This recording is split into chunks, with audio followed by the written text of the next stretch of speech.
JPO are indeed very honored to be able to invite Mr. Stephen Johnson, Tseu, as our special guest to talk about chamber music. Before we start, let's have a brief introduction about Mr. Stephen. Okay, Mr. Stephen is a former JPO's principal cellist, likewise with Hancock String Orchestra. He has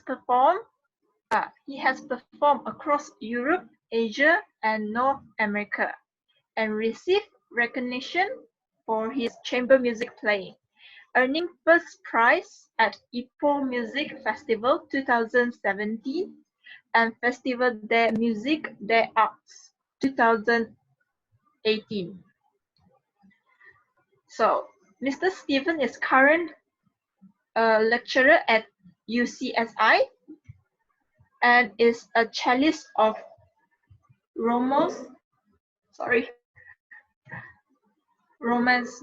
Trio, PVC Trio, DSCH Quartet, 8H Quartet, and so on. And he is also a principal cellist of Kuala Lumpur City Opera. We thank you for Mr. Stephen for coming for tonight's program. Now, Mr. Stephen, can you introduce about the video just now? We have just watched. Yes. So that video was actually taken in 2018 when my quartet and I, DSCH Quartet, we did pre-tour recital in Kuala Lumpur, and the piece that you heard was a snippet of the first movement of Debussy's String Quartet. So yeah, there was actually a recital that we did before we went to France, and that's where we won the Académie Festival de Musique des Arts, which is the picture shown at the back of my background. So that like we had like a lot of coaches, and they were really nice. They gave us coachings and gave us a first prize for winning the chamber music competition kind of thing. So yeah, that was the video. It was taken in July 2018. Oh, very nice. Yeah. So, how were your chamber music and ensemble formed? Interesting question. We didn't actually had the intention of forming like a long-term ensemble at first, because the first time we did this, it was actually for a class at uni. So I used to study in UCSI, and now I'm teaching there. So during my studying years, we had to do something called like a chamber music class. So in order to fulfill the requirement for the class, so I had to come up with like an ensemble. So I came up with a string quartet, of course, because I'm a cellist.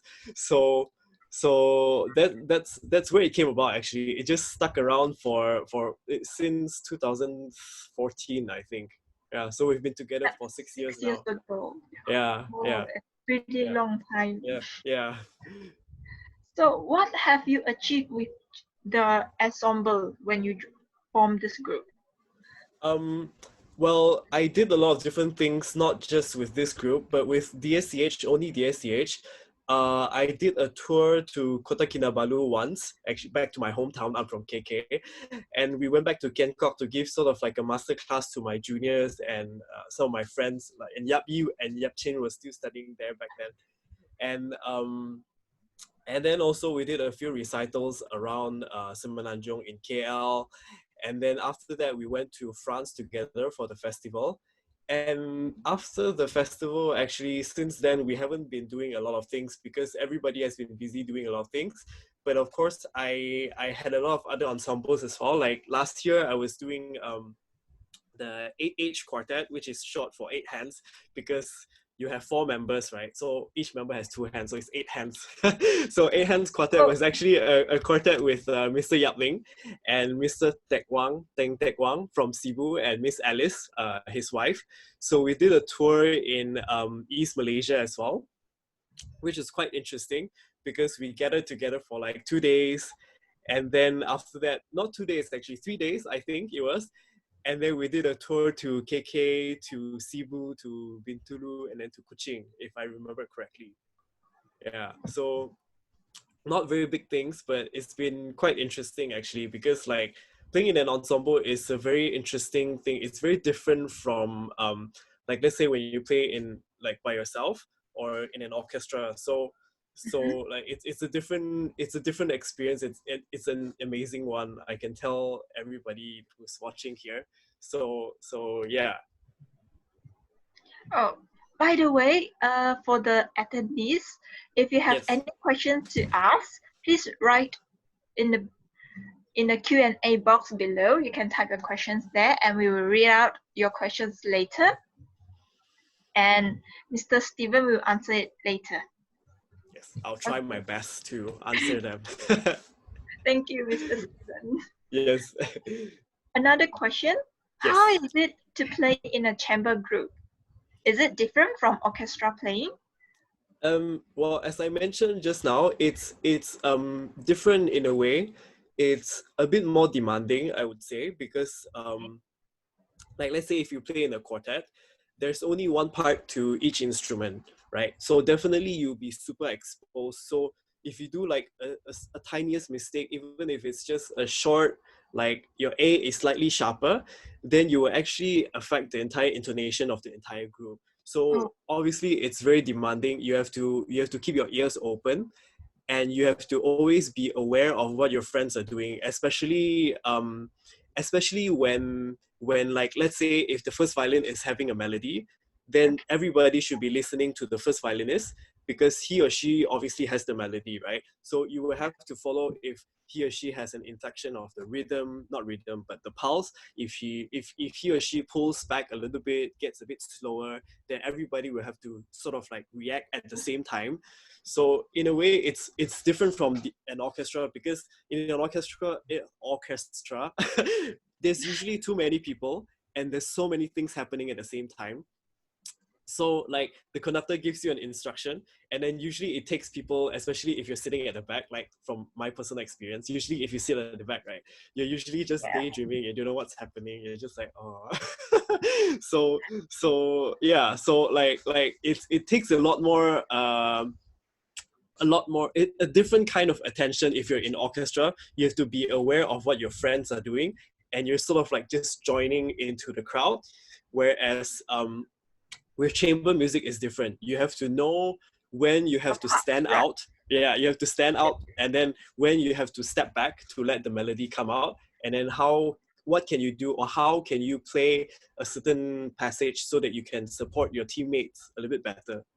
So in a way, it's demanding, but also it's fun, because you are definitely not just playing. You are having a conversation with your friends, with your teammates, or even family, actually, because after playing for a long time, you sort of get to know each other so well that you know when they're going to do some sort of thing, like they're going to do something funny, or how slow is their retard.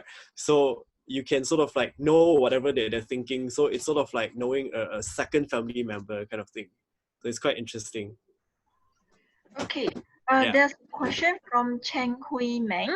Yes. So the question sounds like this: how do Mm-hmm. you form chamber group? Do Yep. you find people who have same vision and mission like you? Well, I guess it's a very difficult question, but also it's a very easy question to answer. So like a lot of times, if you ask all those really big bands or big ensembles, like the more famous ensembles, they are usually formed without a specific aim. Like they just form it for a one-time thing, and then they just sort of got stuck together for the rest of their lives, that kind of thing. So I wouldn't say that you shouldn't be searching for people who have the same vision and mission as you, but you want to look for people who are, I think, the first things first, they should be really open to suggestions and criticisms, because obviously if you play together in an ensemble, you are your own judge and you are your own teacher. So nobody is going to sit around and boss you and tell you what you do, right? So obviously the Mhm. only people that can help you to improve is your teammates, the person sitting next to you. So if the person is not open to suggestions or whatever that you have to say, then you might end up quarreling and the group gets disbanded. So I think the most important thing is to find somebody who is really open-minded and is really open to improve themselves, I think. Thank you, Mr. Steven. Yeah. Now, let's go to our next one. How would you teach chamber music to the young students? Well, a lot of the chamber music that's written, especially in 18th century by Mozart, by Beethoven, it's usually very difficult, especially for violinists, I know. So I think the more important thing is to encourage them to listen. Mm-hmm. And by encouraging, I mean help them to realize what's happening in the other parts. Like, let's take the famous Eine kleine Nachtmusik. Bum, bum, bum, dun, dun.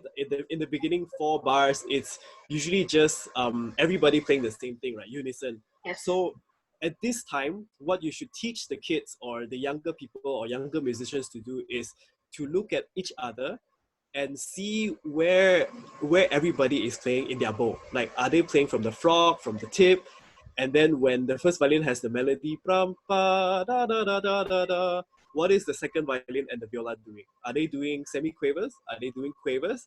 So as a cellist myself, if I'm doing quavers, if my rhythmic value is smaller, should I be fitting into the melody or should I be following the semi-quavers in the second violin and the viola? So what you can do as a teacher, I think, is to help them realize that, oh, actually there's another person that's playing a different thing. So I have to keep my ears open and I have to listen for the other parts and try to fit into whatever that's happening at the same time metrically. So like there's this actually one topic that we used to study as students in uni. It's called counterpoint. It's actually a study on the relationship of notes between notes. Between notes. So there's like the relationship of one note against one note, and then two notes against one note, and then there's different kind of things. There's 5 species basically.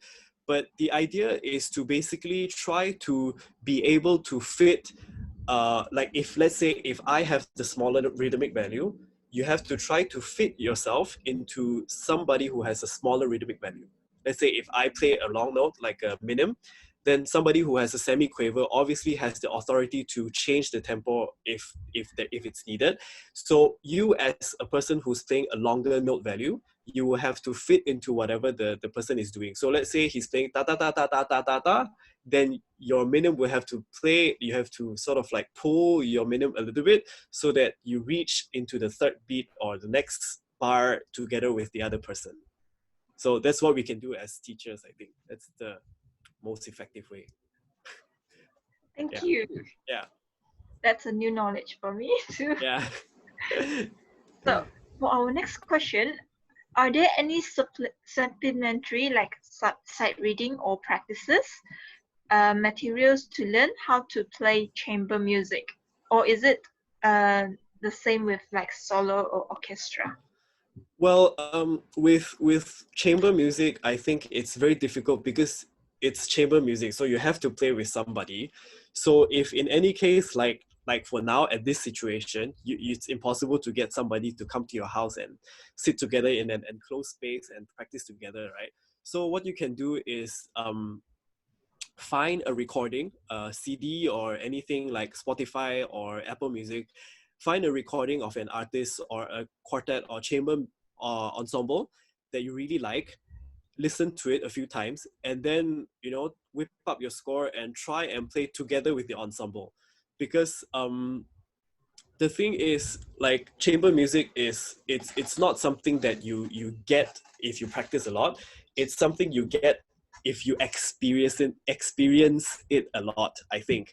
So if you don't play it, if you just think about the concept, oh, I have to play together with the other person, but you haven't actually experienced how to play together with the other person, then in a way it's difficult. But when you do that by playing with a recording, so usually what happens in recording is that you can't see what's happening with the other person, but you're only relying on your own hearing, right?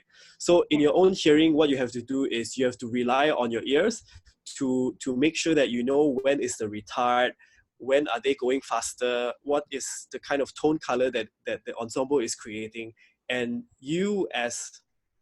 what you as a musician or at the spot, like if let's say you are performing live, imagine you are, then we want to imagine that, oh, what can I do on the spot to be able to catch the retard or reach the next bar together with the group, or what kind of tone color, is it bright, is it happy, is it sad and heavy?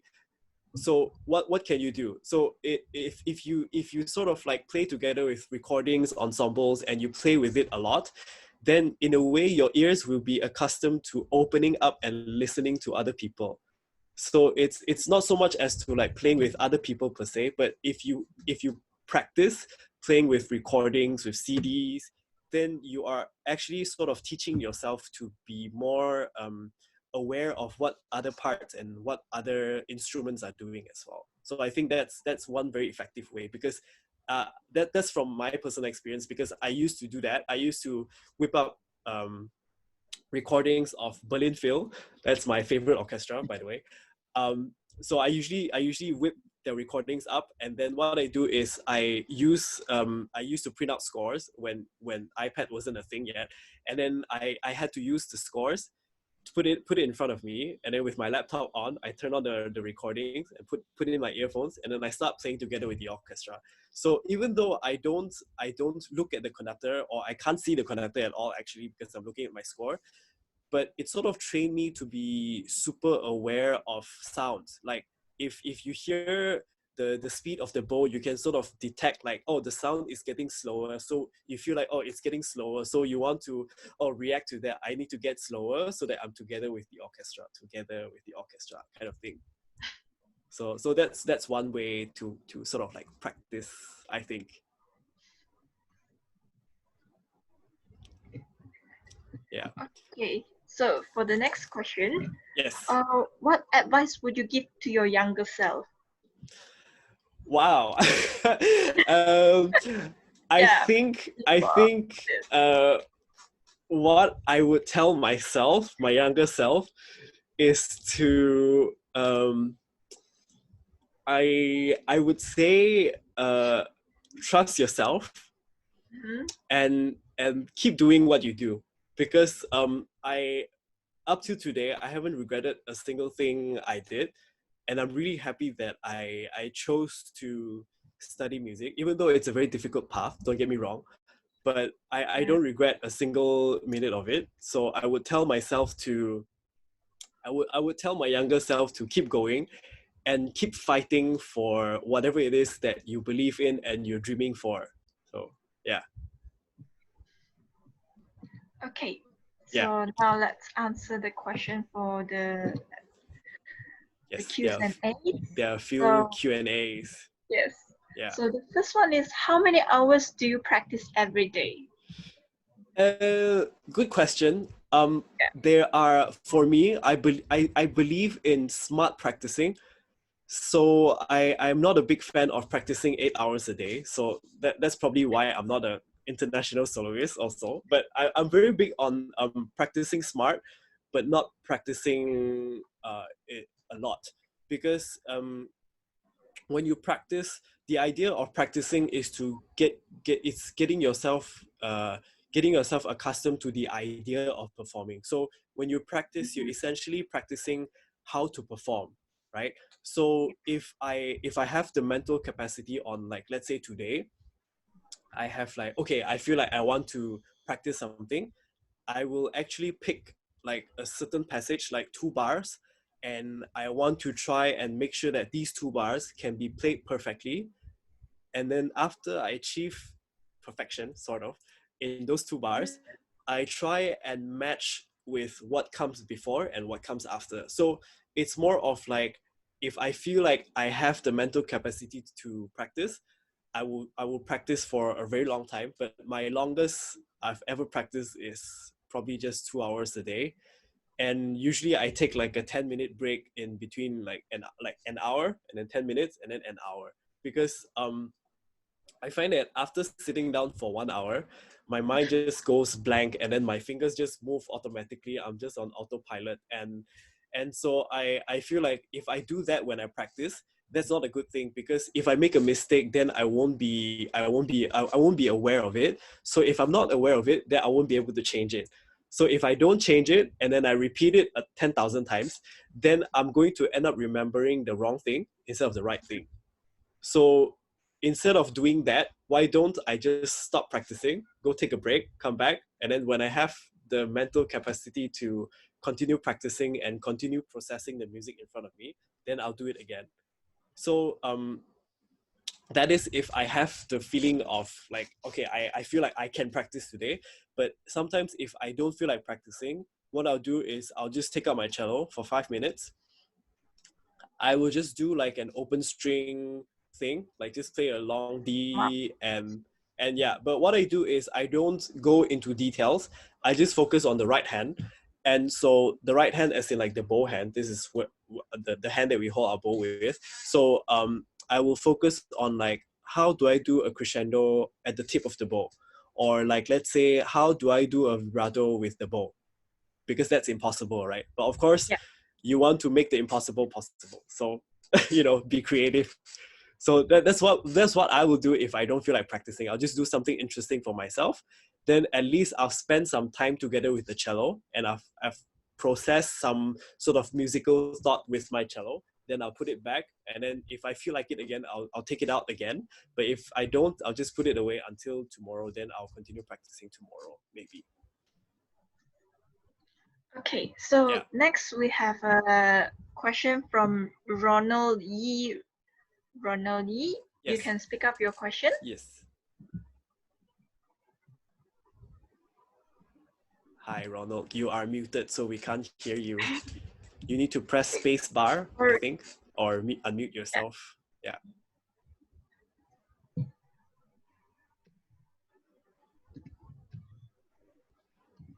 There are also a few questions on the Q&A.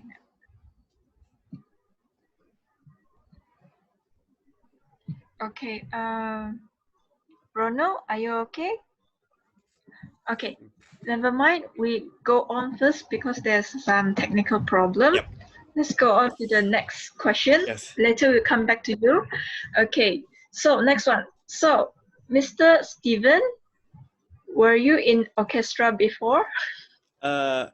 In which orchestra? I used to play in JPO when I was still a student in KK, and I was playing under Mr. Yap as well. Then I stopped playing in 2012 because that's when I came over to KL to study, and then after that I continued studying and started working, and then I just stayed here. I never went back. So I still go back once in a while if Mr. Yap needs me for any projects, and if I happen to be free, then I usually go back and help out with JPO's events and stuffs. Okay, thank you. Yeah. Next question. So, has Mr. Steven ever played in gigs before? Yes, I have a lot of gigs actually, but I don't know what sort of gigs that you're referring to. But weddings, yes.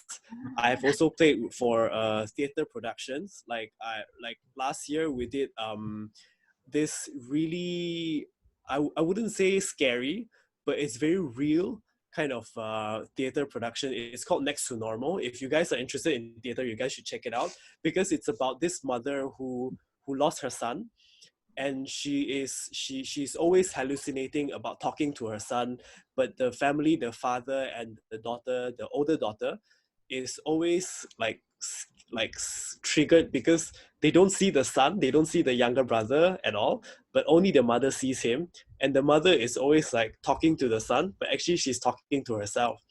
And then how she came about overcoming this journey of like from hallucinating, going through electrocuting herself so that she won't hallucinate anymore. And then the entire story is actually very touching and very sad at the end. And so if any of you are interested in that sort of like thing, like heart-wrenching theater production, you guys should check it out. It's called Next to Normal. So I've played for theater productions as well. Also, I've played for concerts, for Siti Noaliza, for Elvira Arul, for Nikki Palikat, and also for Fuing and Sam. They are Malaysian singers, but they are pretty famous in Taiwan, I think, or for some reason. So I've played different kinds of things. So that depends on what sort of gigs you mean. Mm, Yeah, yeah, that's pretty much yeah. a lot. Okay, next question by Gabriel Chong. How Yep. did you overcome your stage fright? Yeah, this is a question I get asked a lot. Um, I think stage fright is something that you you will never be able to overcome, but it's something uh how do I put it? Like it's always going to be there. It's like your nose. You can always see it, but because after having lived with it for so many years, your brain has learned a way to taught yourself to ignore your nose, right? So stage fright is sort of like your nose. It's always going to be there, and it's always going to come up whenever you feel like you want to play really well or perform really well. So I think the only way to sort of like overcome it is to perform as much as you can, even when it's not a real performance. Like get your friends, like even if it's just 10 friends or family, sit in front of you and tell them like, okay, today I'm going to play a piece for you guys, and I need you guys to comment on me, or like, do anything you can comment, you cannot comment, or but I just need an audience, that kind of thing. So in a way, you're practicing how to perform. So as you get used to the idea of performing on stage or with people around you, then after a while you will not be scared of going on stage anymore, but you sort of learn how to cope with it. But I don't think it's ever possible to overcome it entirely. So yeah, hope that answers your question, Gabriel. Okay, next. Yeah, Next question.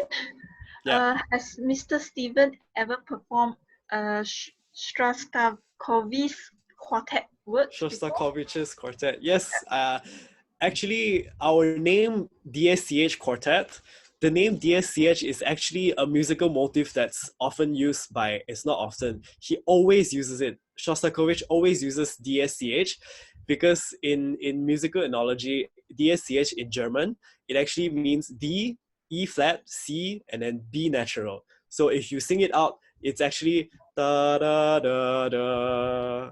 So you always hear this motif, even though it's daunting, it's very scary, it's very like eerie, but it's actually a sort of like encryption of his name, because DSCH, because his name is Dmitry Shostakovich. So it's DSCH, Dmitry Shostakovich. So it's sort of like his way of telling you like, oh, this is my musical piece, and you have to play it a lot like me, that kind of thing. So yeah, so I have, because the first piece that our quartet played was his eighth string quartet, and we played the whole thing. And so Mhm. that's why we are called DSCH, in honor of Shostakovich, because we played his quartet for the first time ever, and that's how we came to become an ensemble together. Everyone likes the same one, so Yeah, yeah. So that's why we came to a consensus of that name. okay. Now let's go to the next one.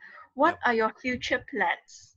And would you would you want to join the professional orchestra from another countries, or would you just want to focus on your chamber? Well, I I wouldn't say exactly being a chamber musician is a full-time job, because it's not, unless you're really good and you get a recording deal from Sony or Warner Music. But even then, it's still quite impossible, because if you want to be a full-time chamber musician, you have to travel around the world and perform quite often. So in a way, it's not really possible for me, because I am not that high of caliber as a musician, I think. So I would consider joining an orchestra if I get a chance to audition in any orchestras. But from what I know now, the situation around the world is pretty bad, because there's like thousands and thousands of people graduating from music programs every year, but not everybody is retiring from orchestras every year. So you get like that very high The discrepancy in the rate of people leaving the orchestra and the people who wants to go into the orchestra. So there's always not enough jobs for if you want to become an orchestral musician. So till then you just have to find an alternative because you need to survive. yeah. Yeah. So Okay, next one is if Mr. Steven were not to become chamber music musician, Mhm. would you rather become a soloist or pursue life in orchestra? Well, So, this question is similar to the one before. yeah. As a soloist, not really my thing because it feels weird to be sitting in front of people in an orchestra where they are doing a lot of the important stuffs and you're just playing the main melody. I don't think that's what that's not really my thing, just not my thing. I mean, if I wanted to play the melody in front of an orchestra, I would have chosen the violin, but no, I chose the cello because I feel like it's the instrument that actually brings people together. It's in the middle when you play in an orchestra, and in a chamber music group, it's the lowest instrument, but also it can go super high as the violin. So it's sort of like a mediator. He's always like a blender. So he blends people's sound together, but also he can also be the carpet on the floor that supports everybody. So I like being that role rather than being on top of the blender and covering everybody up. Yeah. Okay, next question is about the university. What Yep. music subject you teach in UCSI? Um, I am teaching cello performance, and then I also teach music theory because music theory was actually my main major when I did my masters. So I teach theory and cello performance, but also I have to teach ear training. So if you happen to be in UCSI, then you see me for these classes: music theory, ear training, or cello. So Oh, yeah. okay, next question is from Yap Ching. Yep.